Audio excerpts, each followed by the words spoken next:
અરવલ્લી જિલ્લા લીંબોઈ સીટના ઉમેદવાર તરીકે જ્યારે અમારી વરણી થઈ છે ત્યારે અમારા તાલુકા પંચાયતના ઉમેદવારોને રાત્રે ધાકધમકી આપીને લોભ લાલચ આપી તેથી અમે એક ગુપ્ત જગ્યાએ બેસી અને અત્યાર સુધીનો સમય પાસ કર્યો છે.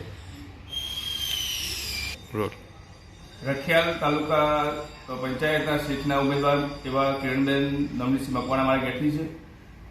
આજે 5 વાગ્યા પછી રાત્રે 11 થી 12, 2, 3, 4 વાગ્યા સુધી ભાજપના સત્તાધીશો જે હમણાં માનસિક ટોર્ચર કરવામાં આવ્યું અને ઘર સુધી પહોંચ્યા કે તમે ભાઈ કોઈ બી રીતે તમે સમજૂતી કરો અને ફોર્મ પાછું ખેંચો.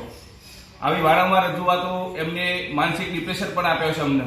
પણ અમે પક્ષના વફાદાર છીએ અને અમે પૂરજોશથી ચૂંટણી લડવાના છીએ અને પબ્લિકને અવાજ બનવાના છીએ અમે અને તમામ જનતાનો અવાજ બનીને આ ચૂંટણી ખરી રીતે અમે પાર પાડવાના છીએ અને અમે 4 તાલુકા સદસ્ય અને જિલ્લા પંચાયતના ઉમેદવાર અમે ત્યારે ખૂબ જંગી બહુમતીથી જીતવાના છીએ અને અમે ખરેખર આ ચૂંટણીનું એક પ્રકારનું હનન કહેવાય કે આ રીતે ધાક ધમકી આપવી એ ખરેખર ચૂંટણી પંચ પર કાયદેસરની નોંધ લેવી જોઈએ અને ખરેખર વ્યાજબી વસ્તુ નથી.